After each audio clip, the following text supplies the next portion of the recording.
I've spent a ton of time with the new Prismatic Hunter looking for the perfect build. What I found instead though is that there's so many viable and incredibly fun builds that it's really hard to pick just one. So instead, I figured I would share all of my favorite exotic combos and builds that I've been enjoying so far.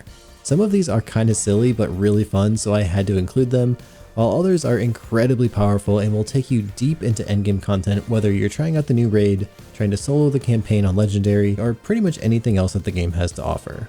Let's start out with my favorite gunslinger inspired setup. Celestial Nighthawk has been one of my favorite exotics since it was first introduced, and in the past few seasons it's been mega popular. But it's always kind of felt like you were missing out on some of the fun crowd control aspects of other builds in exchange for that massively powered up damage from the golden gun. Well, not anymore. Prismatic Hunter brings so much utility to the table that you can have incredible crowd control with stasis, withering blade melees, dustfield grenades, and the winter shroud aspect that slows enemies on dodge. This trio of stasis keeps enemies slowed or frozen nearly constantly, and if you pair it with an energy weapon like Sunshot, you'll be constantly topped off with Prismatic, so you're ready to throw those powered up Hailfire spike grenades frequently. With the stylish executioner aspect, you'll be invisible on nearly every kill since enemies will always be debuffed from your stasis ability spam. I've experimented with a lot of fragment setups, and so far my favorite combo is using Dawn for free radiant bonus damage, Hope for faster dodge cooldowns, Purpose for free restoration every time you pick up an orb, and Balance to keep your grenades and melees charged up quickly. I'm not 100% sure if the damage buff from Courage applies to the golden gun shots or not, but if so, that's also a very strong option. If you know the answer to this one, please let me know in the comments. For weapons, this setup is very flexible, and you can really use whatever you want, but by far the most synergistic combo is the new exotic sniper rifle, Still Hunt. Celestial Nighthawk converts your extra golden gun shots provided from the sniper's secondary fire mode into a single more powerful golden gun shot, which outputs some incredible DPS when you're pairing it with your normal golden gun shot from Celestial Nighthawk. Also, can we just take a second and appreciate the sound of the sniper? It reminds me of one of my favorites from Destiny 1, Patience and Time. The armor mod setup on this build can be really flexible too, but I would highly recommend using Powerful Attraction and Reaper on your cloak so that you're constantly making orbs from the weapon kills and picking up orbs every time you dodge to keep your buffs going strong. When I was a kid, I loved pirate stuff. I bought all of the LEGO sets and tried to make all of my own pirate gear all the time. And as you could guess, when Destiny came out with a pirate themed season, I was pretty intrigued. So naturally, I like to see what other pirate games pop up, and one that I've been trying out lately is Skull and Bones, and I wanted to thank them for sponsoring this video. If you haven't seen it yet, this is an open world pirate game where you get to sail the Indian Ocean during the golden age of piracy. You have giant naval battles with other ships, and you can equip your ship with lots of different weapons and defenses. There's a lot of customizable ships, and each one has unique perks. I really enjoyed the OpenSea graphics, especially cranked up to the maximum settings on my PC. The game can be absolutely beautiful. You can choose to play solo if you want, or you can also make some alliances with friends in both co-op and multiplayer modes. Season 2 just launched on May 28th and features a lot of new content to explore, so even if you've already played it before, it might be a good time to hop back in. Skull and Bones is on sale for 50% off on all platforms, and if you play during the free week, your progress is carried over into the full game. If you want to try it out, you can click the link in the description or the pinned comment to download. If you've ever wanted to roleplay as a helicopter in Destiny, then this next build is for you. Radiant Dance Machines allows you to dodge extra times after each activation. There's a few fun setups out there with these boots, but easily my new favorite one is on the Prismatic Hunter thanks to the new aspect Ascension. Usually, this aspect eats your dodge charge by jumping up in the air and then creating a burst of energy that jolts enemies and amplifies your teammates. But you only get to do that once, and then you have to wait for your dodge cooldown to come back before you can do it again.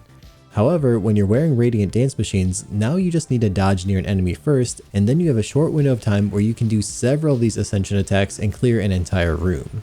It's incredibly fun and effective. Running the combination blow melee lets you get your dodge charge back immediately just by landing a powered melee kill. So be sure to pick the Gambler's Dodge option so that you can get your melee charge back whenever you dodge near an enemy. Choosing Stylish Executioner will let you be basically permanently invisible, and the grenade choice here is up to you. But I really like the grapple grenades so you can swing between packs of enemies quickly and then set up your new dodge combo. If you're having trouble staying alive though, Dustfield grenades are really good for locking down enemies in place.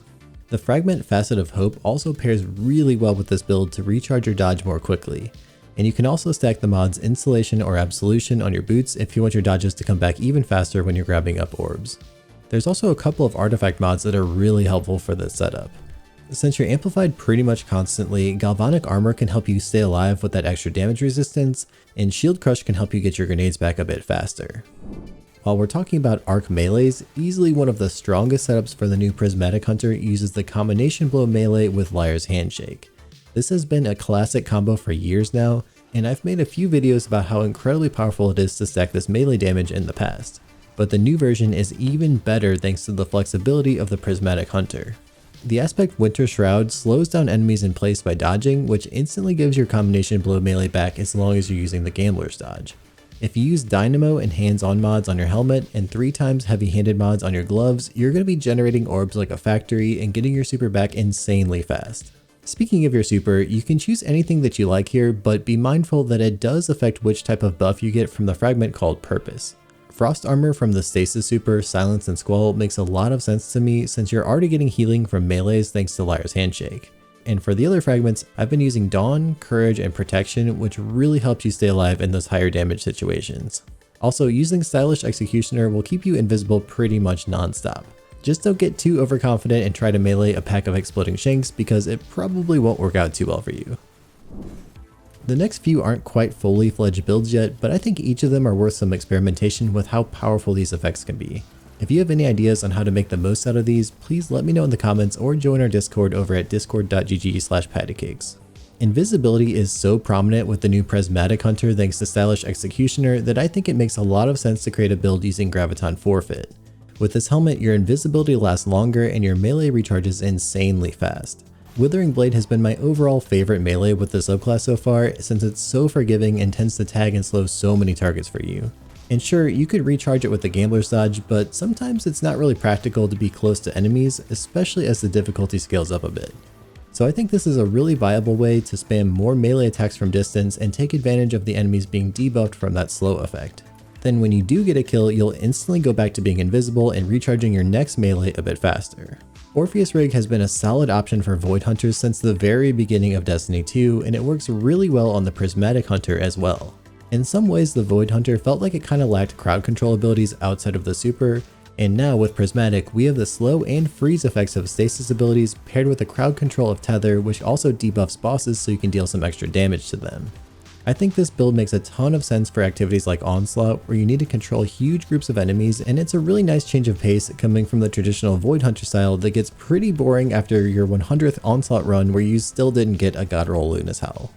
And while we're talking about Void setups, Gyrfalcon's Hauberk with the Void Hunter has been one of my absolute favorite PvE builds for a few years now, and I've probably used it more than just about any other setup out there. The gameplay loop of going invisible and then coming out with volatile rounds is very powerful, and it can decimate entire rooms of enemies. And luckily, Gyrfalcon's also works really well with the Prismatic Hunter. I'm not sure if it's quite as powerful by itself as my normal Void setup, but it does gain a lot of flexibility by letting you run a different super like Silence and Squall if Tether really isn't needed by your group, and it also gives you the ability to freeze enemies with Dusk Fields, Shurikens, and dodges. This is definitely a setup that I'm going to be testing a lot more as I unlock the rest of the fragments to see what other cool synergies are possible.